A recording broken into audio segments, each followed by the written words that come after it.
Good evening, this is the Oscar expert here with Brother Bro, and Venice and Toronto have just announced their lineups for their film festivals, which are hotspots for premiering, some of the best films that we'll see for the rest of the year, as well as, several awards contenders. We're going to TIFF this year, and we're just going to recap everything that we think is exciting or noteworthy and tell you also if maybe there's a little chance for a gold man or a nomination for gold man with some of these films. We also have updates for a complete unknown. Do you want to talk about that kind of thing? I think even though it's not relevant to the video, we know that 100% of the people tuning in care. For the record, I don't think a complete unknown is going to a fall festival. Oh, no. No, that'd be insane. They finished rapping. They rapped so recently. Maybe it does a TIFF or an AFI, but honestly, it doesn't have to. They were filming in New Jersey a month ago. I don't think it's going to be picture locked by the fall festival. Listen, that seems a little ambitious. It's probably going to be a Christmas release date. Judging on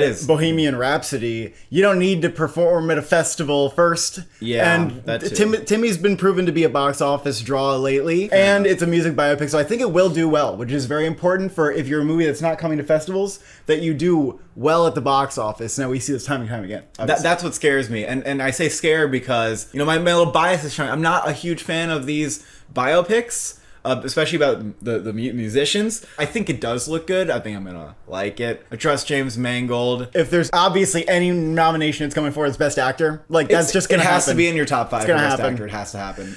Many are saying it could win, and look, we'll have to see. I'm not ready to say that the movie is bigger than, Conclave and Sing Sing and Daniel Craig's performance in Queer. It could do what Bohemian Rhapsody did, where it's just make a fuck ton of money. You got that Best Actor on lock. And you're already in Best Picture at that point. It's actually... Well, it would need maybe a sound or an editing nomination. And maybe if Edward Norton, who's also playing a real musician from the time, is very good. But it doesn't need that even. It doesn't. What is it going to get? Just actor and picture? Actor, picture, screenplay. It's not going to get screenplay. Why not? Music biopics don't get screenplay, buddy. Have you seen Elvis and Bohemian Rhapsody? They did. Oh, no, it's not going to get it. You are justified if you want to leave that in your top 10, I think. Now, I don't know if I'm going to do it yet. We've been saying, I don't know if we're totally convinced about any of these Searchlight films, and then Searchlight blitzes a complete unknown. Is this a coincidence, or are they saying, oh no, we're going to get this one in now? I think that's what they're saying. I mean, if it's their number I don't one. think they should be confident in anything else. Another film that's worth talking about that's not on any lists yet is SNL 1975. They've been aggressively test screening this, and there's rumors that it's going to hit Telluride, maybe TIFF, but probably something like Telluride. And the test screenings have been going well, which means that, all the more likely that this film will release by the end of the year. Yeah, so SNL 1975, I think we got to consider that as a 2025 film now. Now that Toni Collette's out for Juror Number 2, since that's coming out next year, allegedly. Yeah, maybe Juror Number 2, maybe Rachel Sennett gets an Oscar nom. Maybe the Benny Safdie, Dwayne Johnson film will also be a surprise release this year. There are rumors about that. Not likely to be a festival movie. It's probably going to be done later. Which would probably be Best Actor, Best Makeup.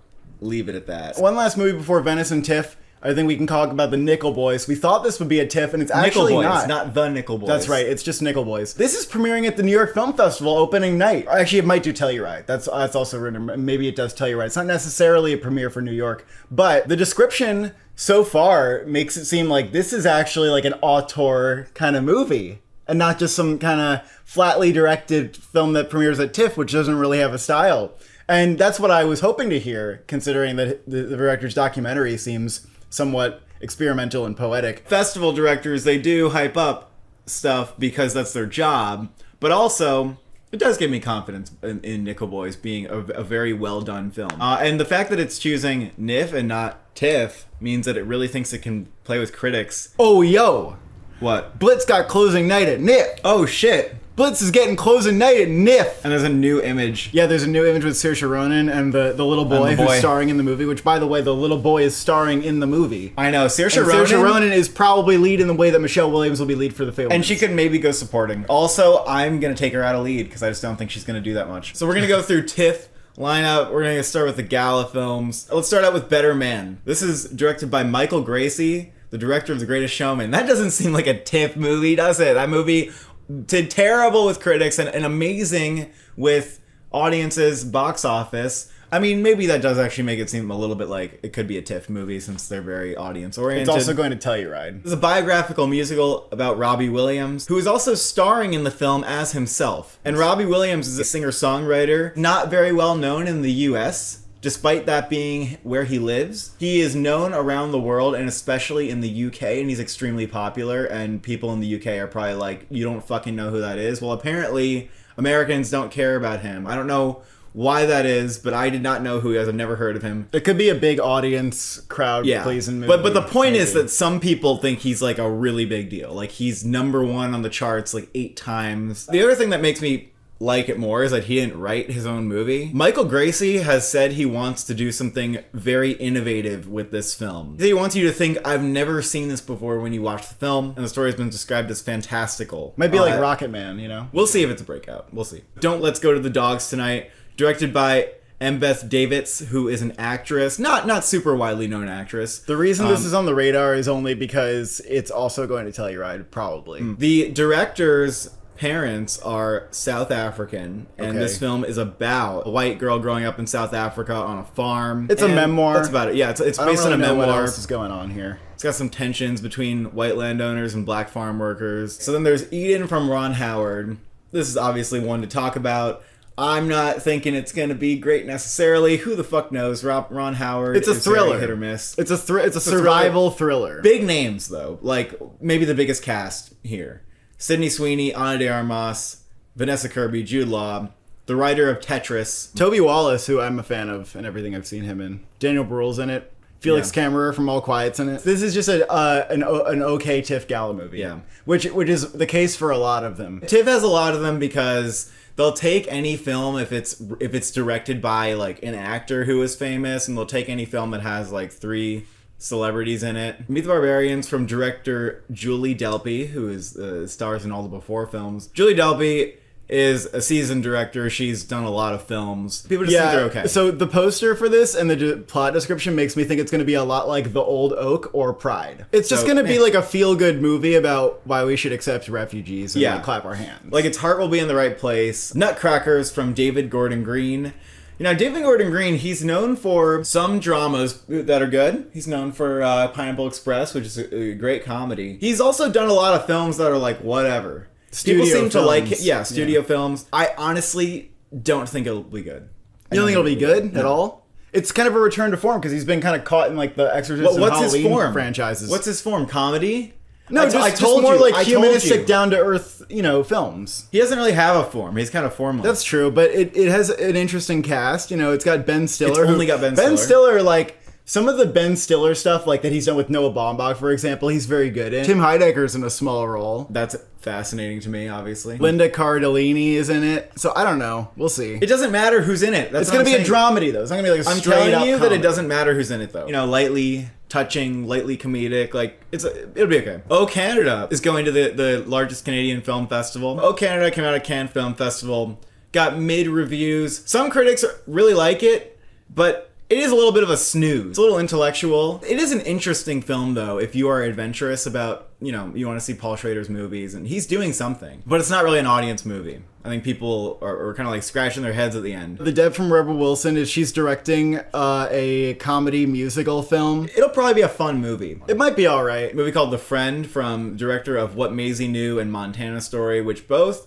are critically acclaimed. It follows a story of love, friendship, grief, and healing about a writer who adopts a Great Dane. The writer is played by Naomi Watts. She's holding a Great Dane in the image. Naomi Watts, there's always a movie at TIFF about somebody who adopts an animal to fix their problems, and usually it's a bird, and Naomi Watts is in one such movie. Yeah. Even though What Maisie Knew was a good movie, and that gives me some hope, I'm not like the animal doesn't talk. I know, but it's just about like, she's grieving and she slowly learns to move on because the dog changes her life. It's like, all right. Well, it's a TIFF movie. I don't. Well, it's a TIFF movie. Bill Murray's in it. He's got to do something, unless he's voicing the dog. Which he's just her dad. He's gonna be her dad. Constance Wu and Dowd is in it, so it's got a cast. It can't just be about a dog. The Penguin Lessons, which is Steve Coogan adopting another animal that changes his life, but this one's a penguin. It's about a disillusioned Englishman who goes to work as a school teacher in Argentina. Classic, like, unruly, unteachable kids.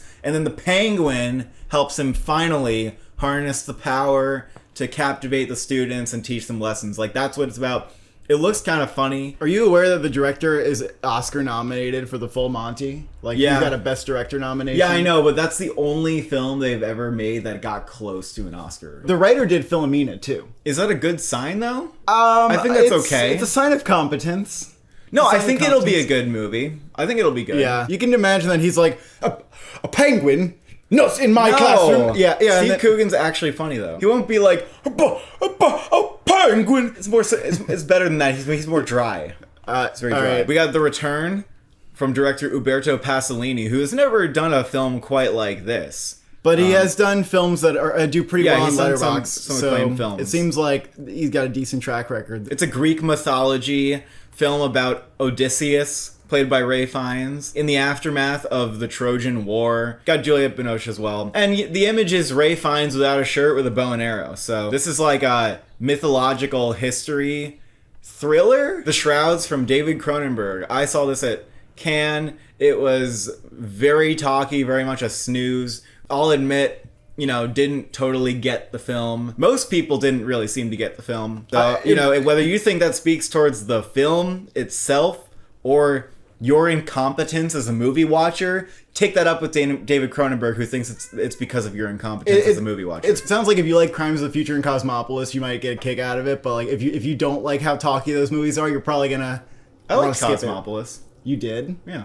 I don't remember I don't know, maybe I didn't like it. I remember not liking that. The Shrouds is like another level, though, I'm telling you. It's another level of like Can't be talking another at level you. in Cosmopolis. You can. Just watch. It's The Shrouds. It's relentless. It has a lot. It's like trying to say a lot, though. If you're curious, do it. The Wild Robot, animated feature contender easily. I don't see a world where that doesn't get nominated for animated feature, honestly. I think it'll be good, but the first trailer, it got the same reaction as like the first Cars 3 trailer where people were like, oh my god, it's so serious. Oh, it's gonna say so much. I think this movie will be okay, but the lesson is very obvious from the trailer. Like, I don't think that this is gonna be the animated feature winner that some people think it's gonna be. The animation looks cool, it looks colorful, It's it about looks like a defying beautiful your movie. destiny. It's not gonna be life-changing. It's not gonna be like the best movie ever. When I think about what it actually is trying to be about in the story, I'm like, okay, yeah, we've seen that before. That doesn't seem incredible. It's gonna be a 7 out of 10 movie. Well, Have I we think most accepted people are this? going to think it's an 8 out of 10. With Letterboxd, Oh, what's your people? opinion? No. People love animated movies on Letterboxd. 3.6. On Letterboxd? 3.6. What does Inside Out have on Letterboxd? Inside Out 2. I'll I think I'll say it's 3.8.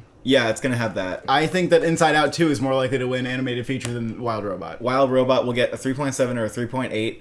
It's possible it gets like a 4.0, but isn't that good. As in, it's Nimona. And I'm sorry to people who like Nimona. Nimona had all of the lessons that Gen Z likes. And the also, point of Nimona's like comic book coded. People are so excited about this movie. They're going to go into the theater being like, I know it's gonna be a 10 out of 10 for me. I know it. No, And then they're gonna come out and be underwhelmed. They're gonna say, "Oh, that was good." Anyway, Yeah, I don't think it's like the animated film to change the next animated film to get a Best Picture nomination. we have Unstoppable from William Goldenberg. You might say, "Who's that?" Well, I might say that's the guy who won an Oscar for editing Argo. He is directing a boxing film. This was It's his kind of debut. It's his debut. This has kind of been on my radar because I think there's a chance, just the kind of movie that this is, that this could be an Oscar-nominated film for acting prize, perhaps.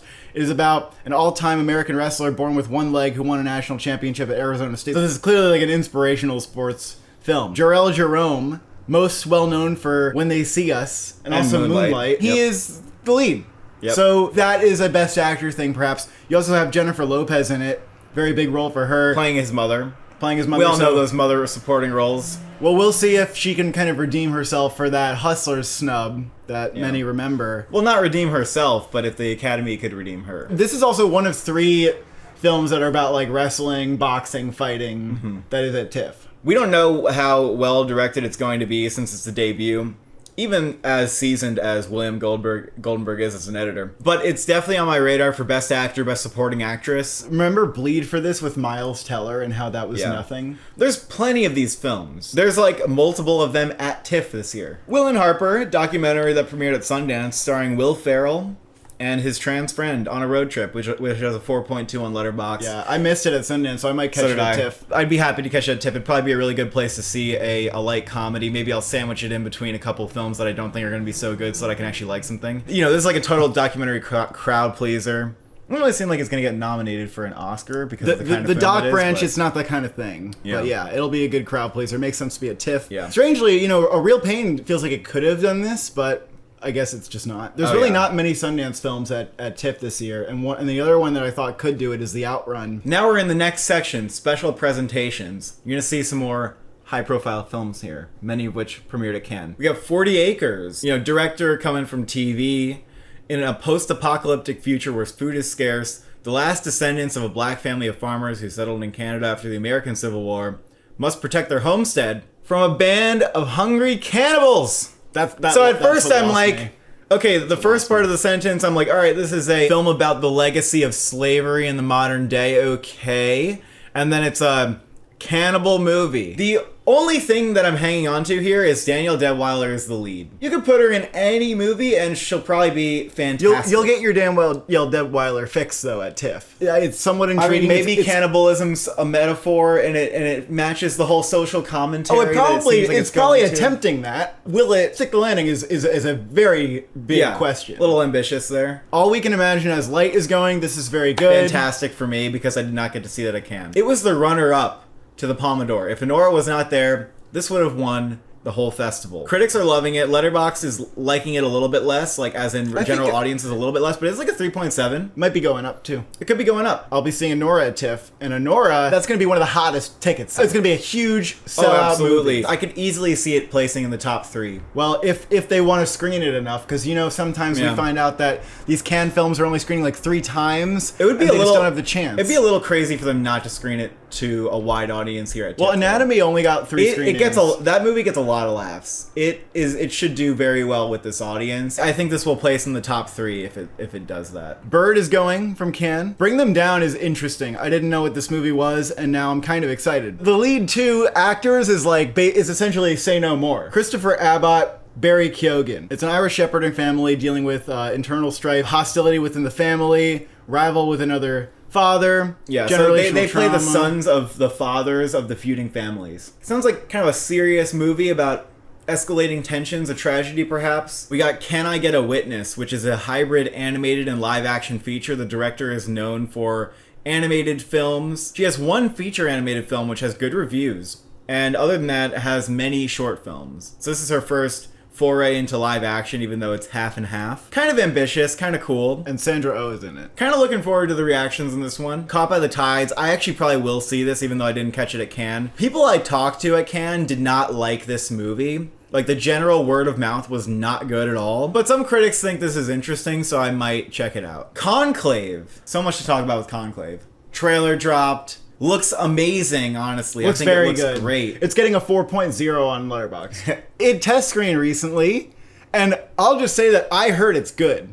And multiple people said that. And it is Ray Fiennes, Stanley Tucci, Rossellini. It's what we've been saying, folks. Like, as in, they're gonna get nominations. Yes. I bumped up my nomination count for Conclave, and I honestly, like, I think it's maybe number 2 for It's probably going to get sound. You heard I said from what I've number heard. 2 for Best I Picture. agree. I think it's also number 2 for Best Picture. I think they it's said that huge. the themes are very relevant as well, and it's going to fucking place. It's gonna place. If not win. The craft looks exceptional. I even bumped it Yes. into my predictions for costumes. I think it's on the cusp for me for cinematography. I would say it's on the cusp for director maybe too. Yeah. Easy editing, easy best score. Apparently yes. the Oh, score yes. in the trailer is also from Volker. Rossellini. She's in the shadows a lot, but she comes out for one scene, gets an applause from the audience. I know, and It's Emily Blunt Oppenheimer. It's Emily Blunt Oppenheimer. That's all I have Do to you say. see her in that clip? Like her eyes. Yes. It's just what she's doing in little ways. I saw. I love it. I saw. I love it. I think she'll get nominated for that. Amelia Perez is also back for more. Hungry, perhaps, to maybe even place or prove itself further as like an audience hit. That is Netflix's main horse. They seem more confident in it than The Piano Lesson, although I guess we'll have to see if they're confident in The Amelia Piano Lesson Perez after is it comes out. also Telluride. This is going to play probably better at TIFF than it did at Cannes. It could also place in the top 3, I think. I think it's already in for Best Picture because people are just hyping it up so much as like one of the prestige films this year. and I can see the acting nomination or nominations. Hard Truths, Mike Leigh. We know what's happening with this film, and I don't know if it's the best, because why is Hard Truths not going to Venice? Yeah. Rumors are that it may have been rejected, and there's also rumors I saw that it was rejected from Cannes. If a Mike Leigh film can't get into one of these auteur festivals and it has to settle for like TIFF Telluride, it's a little concerning. Yeah. It's a little concerning. So I'm not convinced that this is going to be top tier Mike Leigh. I will still see the movie probably because it's there, and I really like his movies. I'm hoping for the best, but if it was like a masterpiece, it would probably be at Venice, right? Like that's just... I don't know. That's what the case is, most likely. You have Harvest, which is a film that is going to Venice, which is why it's on my radar. It's the director of Attenborough, so she's had films at Venice before. In fact, I think her last film or her second to last film won a prize at Venice. She hasn't really had a breakout and like a breakout hit, but this one seems a little different actually. If you look at the image, it's like a really fascinating, very busy and detailed image where it's like a period piece, haunting allegory for xenophobic anxiety and unchecked capitalism in a remote English village. Critics might like it. It actually sounds really interesting. Heretic, which I thought looked pretty good from the trailer. I think Hugh Grant looks like he's just having a blast in this role. It's a mystery thriller. It's kind of horror, not exactly. And it's A24. It's like it'll have a clever script. I'm kind of thinking of The Menu with this one. Definitely looking forward to it. I think it's going to be fun.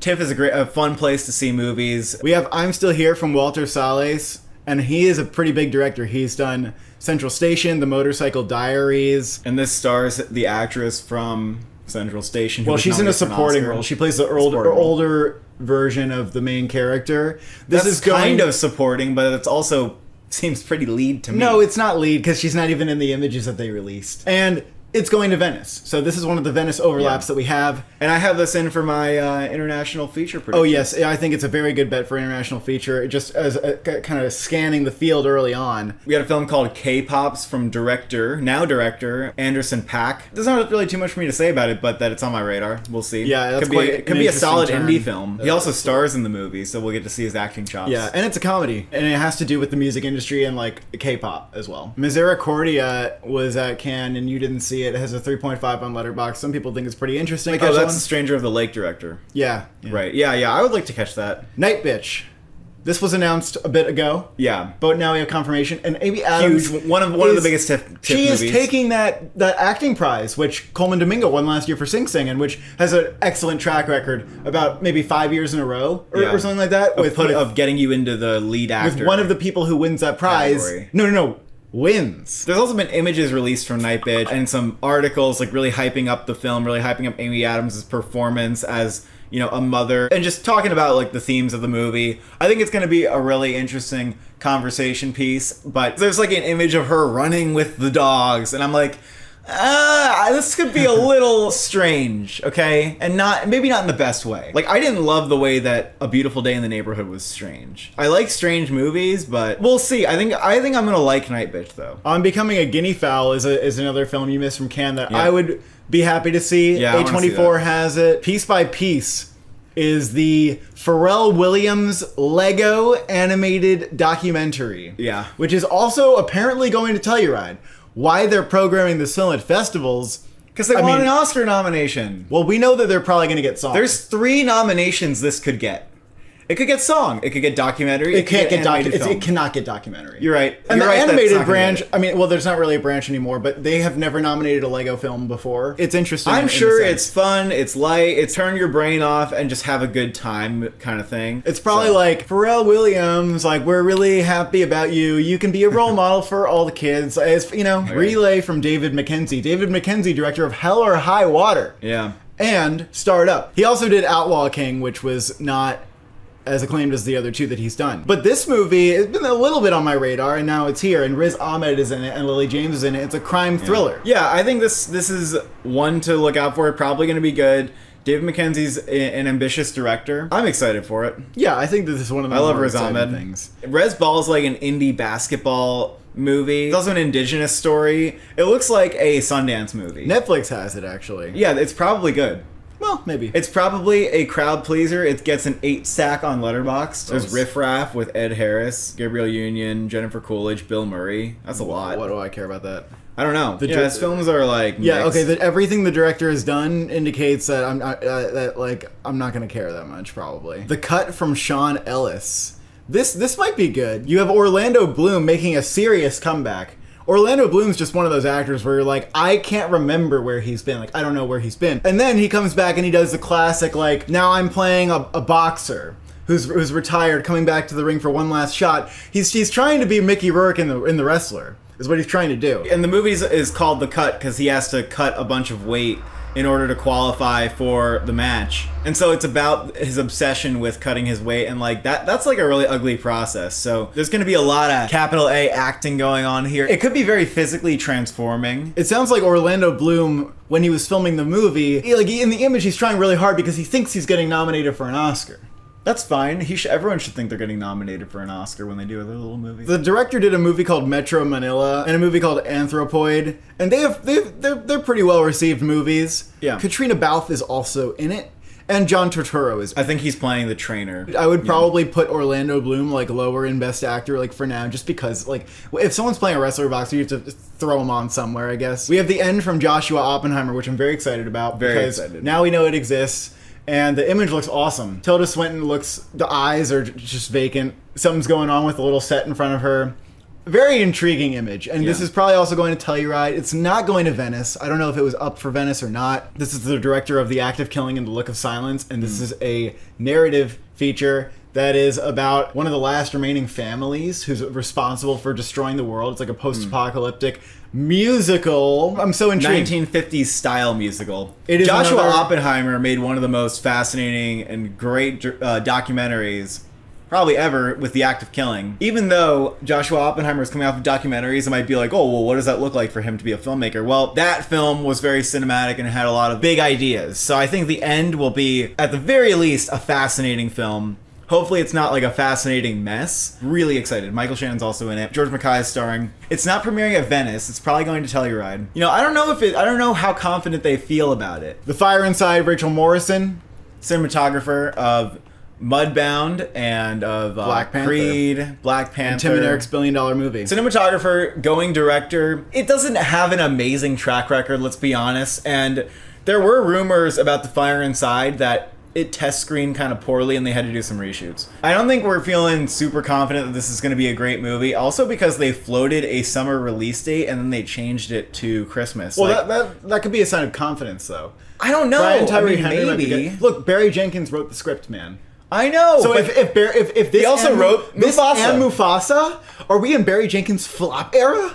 I hope not. Rachel Morrison, though, like, is a very interesting cinematographer. Like the types of movies that she's done, like there's some there's some kind of a stamp on it that most cinematographers don't have. I hope she makes a name for herself as a director. Maybe it'll just be another feel-good TIFF movie, but maybe it's more than that. You got Brian Tyree Henry in it as the trainer, and you got Ryan Destiny in the lead, and those are on my Oscar radar. They have been since the very beginning of the year. So we'll finally get to see what's going on with The Fire Inside. The Girl with the Needle's coming back. Yeah, that's pretty very much every good. like Cannes highlight goes to that TIFF. one's very good. See it. You know, it might make you a little sick to your stomach, but definitely see it. Very good movie. The Last Showgirl from Gia Coppola. Now, this is on my Best Actress radar. I don't really think it's going to happen, but I agree with you. I think actually the cinematography from the couple images released like looks kind of good. Gia Coppola, though, her last film, not that acclaimed. People like Palo Alto. This stars Pamela Anderson, and this is like, you know, the big serious role that can establish her as a really serious or great actress, and a lot of the stuff she's a been comeback in role has as been well. very, you know, goofy or like that, you know what Pamela Anderson does. And if she knocks it out of the park, there might be Oscar buzz for her. Also, Jamie Lee Curtis is in it. Yeah. Second top billed. The Life of Chuck from Mike Flanagan. Mike Flanagan. I'm excited for this one. Not a horror movie. No, is it? it's a Stephen King film. This is based on a novella that unravels a seemingly ordinary accountant's world, and it is told in reverse. I think it's going to be really fun. I'm actually really excited for it. It stars Tom Very Hiddleston. good. Tom Hiddleston. He's gonna give a great performance. What if he Mark gets a Hamill's comedy- also in it, and Chiwetel Ejiofor. What if he gets a Comedy Globe nomination? Is it Maybe. a comedy? It definitely seems like it. Look at that image. It seems like it. I like it. I'm excited. That's all I got. The Order from Justin Kurzel. Justin Kurzel is the director of the 2015 Macbeth, as well as Nitram most recently. I thought Nitram was very good. He's a well-known Australian filmmaker. This one is also in the Venice competition. It stars Jude Law and Nicholas Hoult and Ty Sheridan, and it's a crime thriller. It's about the FBI investigating a domestic terrorist group. And who's That's the writing cast. it, actually, is our Oscar-nominated friend who wrote King Richard. I'm excited for that one. All right, we got the piano lesson. This is, very anticipated film Very from us. good get. It's in the line of those Denzel Washington produced August Wilson adaptations. It'll be the third one with Fences, Ma Rainey, and now the piano lesson. Samuel L. Jackson is reprising a role that he played on Broadway. John David Washington is in the lead, and Daniel Deadwyler is also in it. We anticipate Oscar nominations for Samuel L. Jackson and Daniel Deadwyler, and many are thinking that they could even win for these roles. Now, whether or not the movie gets into picture is, it's like Ma Rainey. It's a bit in the middle, perhaps. It's also directed by Denzel Washington's son, Malcolm Washington. So we'll have to see how he is behind the camera. I mean, this is definitely an Oscar film in the sense that the performance is, it's almost guaranteed to get some nomination for some actor. We have We Live in Time from director John Crowley, who did Brooklyn, and then he did The Goldfinch. And now we have a romance epic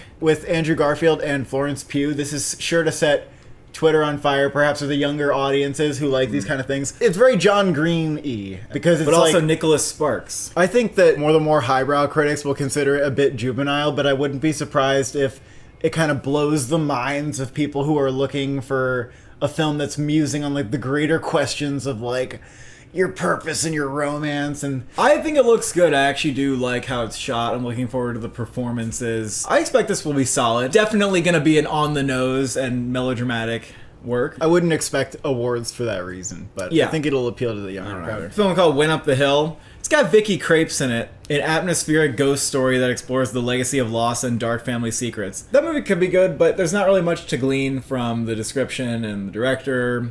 Just a wait and see. Angelina Jolie has a double presence this fall, with Maria, of course, where she is the lead actress, and then with a film called Without Blood. She is directing it. She's directed In the Land of Blood and Honey and Unbroken. None of her films have taken off with critics. Well, that's not true. First They Killed My Father, her most recent film, is a 72 on Okay. Metacritic. It was her most acclaimed That's yet. true. It's a parable-like tale of family, war, and revenge. It's about a young girl, and then she meets this older woman, and that's Selma Hayek. It's not based on historical events. It seems like a very dark subject matter, very heavy. It is a war drama. It kind of seems in line with some of the other films that she's done. She loves that heavy drama, war, dark, all that kind of thing. Today, we got the Midnight Madness program announced. And I'm excited about a lot of these films. I think we got some goodies in this lineup. Dead Male, which premiered at Fright Fest and has some pretty good reviews. People say it's original, it's got a nice twist, it's a synth-laden retro thriller, and it's got a 3.5 on Letterboxd, which is it's pretty good for a horror movie. I think this looks solid. I'd actually like to see this. We got Dead Talents Society. This one has good Letterboxd reactions, although there aren't that many of them. It's a supernatural thriller. It kind of looks like What We Do in the Shadows, except less heavy on the whole satire, making fun of a genre. I don't know if it looks like it's my thing, but something that people will no doubt have fun with. Movie called Else, which is a debut film. The director only has a short film of the same name. And I really like the plot description and the image here. The image is black and white, and it looks like he's in some kind of,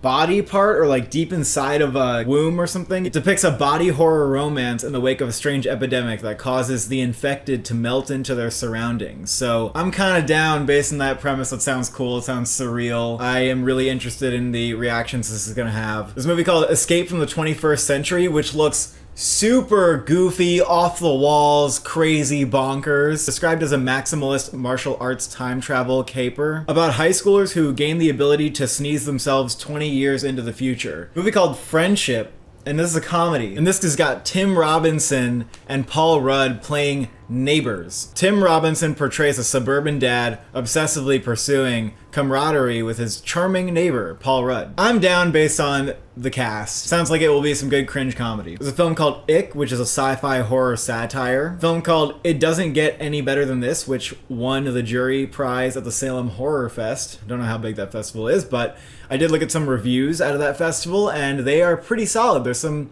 strong recommendations for it. I did see a couple mixed. This film is made by a directing duo who also wrote and star in the film as themselves. I think they're going by their real names. Letterboxd likes it. It reminds me of Creep because that was made by like a filmmaking duo and they were in the film, and you know, I like the found footage genre. I think it still has life to be given. The Shadow Strays is a very bloody action film from a director who is known from doing such projects. Probably won't go to see it because it doesn't seem like my kind of thing, but if you like that really gory, high octane cinema, then this is for you. This is a Japanese film about a misfit horror-themed punk rock band. And then finally, we got The Substance, which I was really hoping for and expecting to be at TIFF Midnight Madness.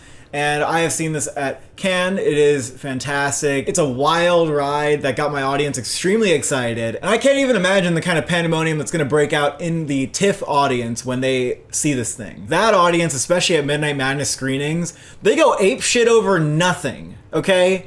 They'll go ape shit over a movie that's like just okay. They're going to have to pass out because they're going to start off at like thinking it's like, oh my god, like we're reacting as though like everything's like 10 out of 10, and then it's gonna keep going up and they're not gonna know what to do with themselves. Like they're not gonna know how to react more than they already did. It's gonna be a really fun screening at Toronto. I'm gonna try to go see it again because I just want to be in that audience. I'm pumped. It seems like the absolute greatest environment to see the film in. The other thing that I know is happening at TIFF is I know that the Seat of the Sacred Fig is going to be there in the Centerpiece. The Centerpiece section is where all the like rest of the Cannes films that people might expect will probably be. A lot of international feature contenders do this lineup. Like last year they had Perfect Days, they had the Teacher's Lounge. The Seat of the Sacred Fig being placed here was actually a little bit of a surprise to me. I thought Neon would see more potential in this film and really try to get it into the special presentation section, like Anora, like The End. That does not make me feel that confident for Neon seeing this as having Best Picture potential. It did make me think maybe I'm getting ahead of myself by having this film in Best Picture. The Seat of the Sacred Fig is actually my most anticipated film that I'm going to see at TIFF. I don't know about you. Well, you have Anora. Probably and The Substance and Anora. I also am very excited for Conclave. You know? Oh yeah, Conclave. That's good. Now we got to do Venice though. We got to do the Venice lineup. So Beetlejuice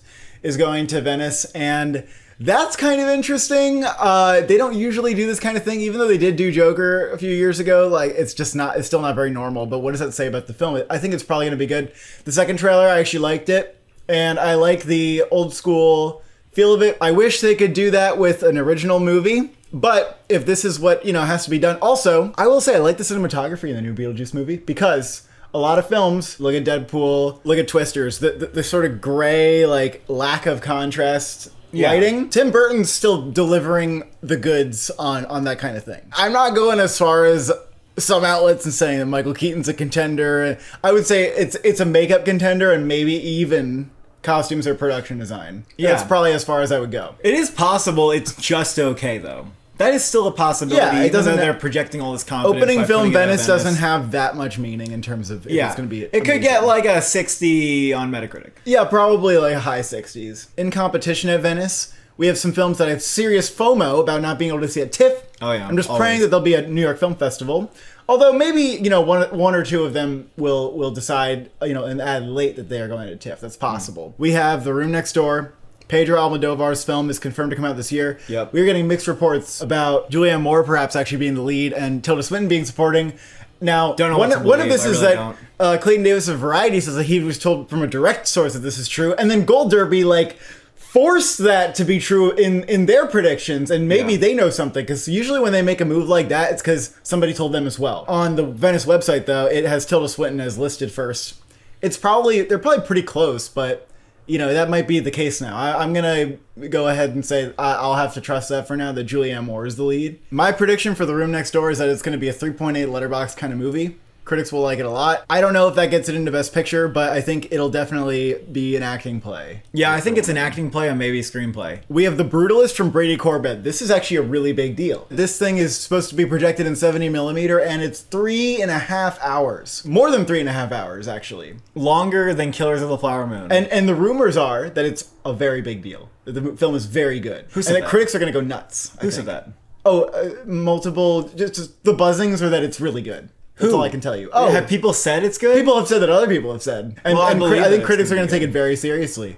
A 3.5 hour film, very ambitious. The director of Vox Lux. I think that this will exceed an 80 on Metacritic. I think it'll be not awards friendly, but it'll be really interesting. I'm actually very excited now. Adrian Brody's in it, Guy Pearce is in it, and Felicity Jones is in it. Yeah. And I think they're all going to be giving very acclaimed performances as well. Guy Pearce actually will likely have a very big supporting role. I think Focus got it. We have Queer, of course. Luca Guadagnino's film has arrived. I wish that the image that they released with this had a little more revealing of what Daniel Craig's looking like in it, but anyway. They clearly wanted to keep it a secret for whatever reason. I don't know. This movie is also shy of 3 hours. Very long. I think it also seems like this is going to be a very critic-friendly film. Maybe this year's Tar.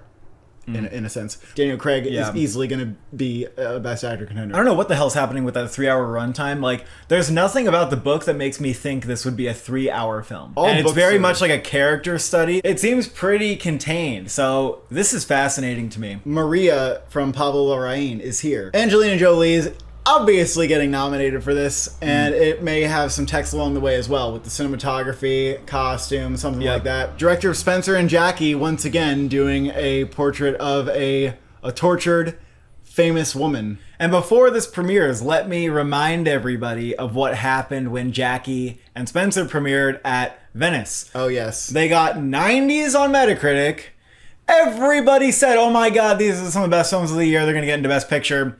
And then other people saw them, and then the ratings went down, and the reactions got more because people went, oh, it's mixed. Weird. It's odd. Beware the fact that at Venice, it's going to get the best reactions it will ever get, and then the rest of them will go down. Maria will probably drop to just Best Actress, and maybe some text. I think we still don't know who's composing it. What I need to know, because the scores in Jackie and Spencer were crucial. Joker, Folie à Deux.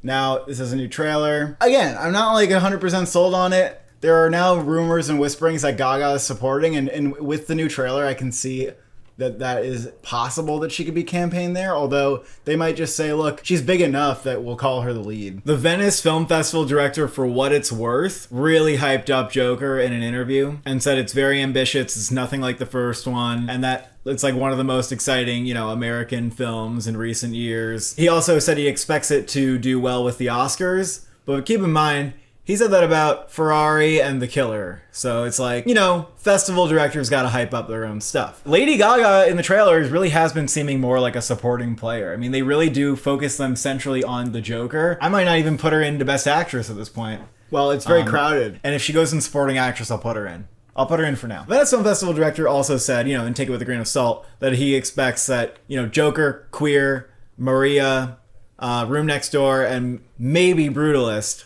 would all play well at the Oscars. I think The Brutalist might get some hype. I think that some people are going to want him nominated for director. The Brutalist could get a 90 on Metacritic. They could get a 95 out of Venice and then drop down to like an 85. We have Baby Girl from Helena Ring, which I think that's a major interesting upgrade for her to go from Bodies to being in the Venice competition. Yeah. And this one is about a high-powered CEO played by Nicole Kidman, who starts having an affair with a much younger intern played by Harris Dickinson. And, rumor is that Harris Dickinson's like really, really something in this movie as well.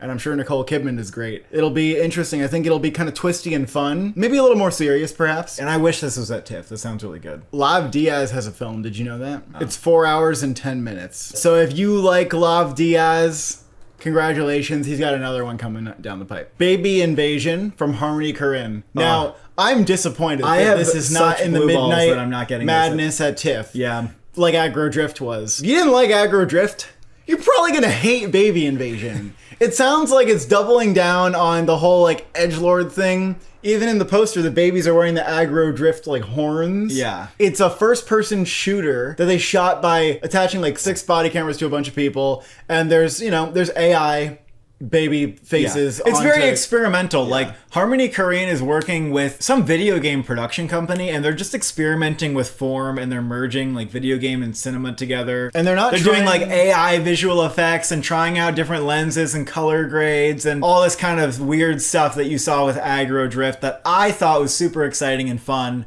and kind of refreshing in that, you know, someone's just playing with the form. And the movie made me feel very high, and that was like the point of Aggro Drift, and that was fun. I think people are taking Harmony Korine too seriously. Like, I don't think that he wants you to take Aggro Drift and Baby Invasion very seriously. I think some people are thrown off because they're like, okay, you're experimenting with the form, but you're essentially shitposting at the same time. I think it's cool. I want to see it. I'm here for this era of Harmony Korine. We also have learned that Burial is doing the score. This is absolutely legendary. Burial is one of the most prominent electronic music producers out of the UK. They're all out of the UK, I guess. In the mid-late 2000s and early 2010s. One of the most influential electronic producers.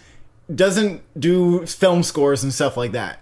And he's just doing the film score for Harmony Korine's film. It's going to be insane. By the way, Aggro Drift was scored without them seeing the film at all. That's why the tracks just sent them music. Change all the time. Yeah, they just sent them music. They played it. Also, just knowing how prominent the music was in Aggro Drift, I am so pumped. Yeah. So I'm hoping that this is at New York Very Film important Festival. element. It's interesting because Aggro Drift just released independently without a studio. They just played in some New York theaters and then they were released online. I think it's on like AggroDrift .com for like $16. Oh really? Now. Yeah. Holy shit! Yeah. Didn't they play in strip clubs too? Yes, they did. And then Harmony Korine did a DJ set. The composer also did a DJ set at the strip club as well. Kiyoshi Kurosawa has a film, Cloud. Now, this is the director most known for Cure, which is a masterpiece. But you can't say that the director hasn't done anything recently. In fact, he had a film premiere at, I think, Berlin this year called Serpent's Path. He had a 45-minute film called Chime that also premiered this year. My hopes aren't that high for it because even though he has done at least one great film. I've only seen one film. It doesn't seem that most stuff he's releasing now is catching a lot of buzz. So if this is different,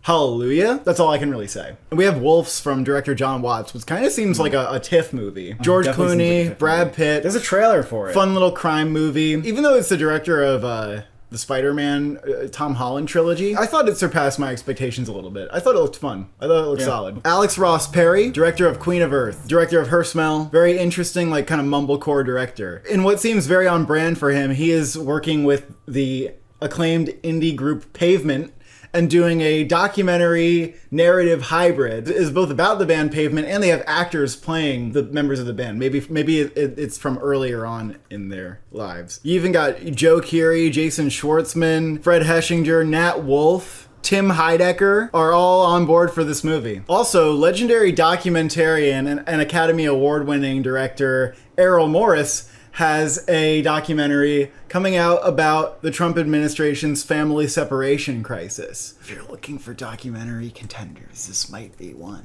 And that is all the films that we have to talk about. The Centerpiece lineup at TIFF is probably going to include a lot of Cannes films and maybe a few Venice films. I don't expect it to like necessarily surprise me with anything. Maybe there will be a late announcement or two. We don't know what's going to Telluride. We don't know what's going to NIF, but we have a pretty good idea of what's going on this year. There are a couple movies that I'm like, oh, I guess this is just nowhere this year. And one of those films is The Collaboration. Yeah.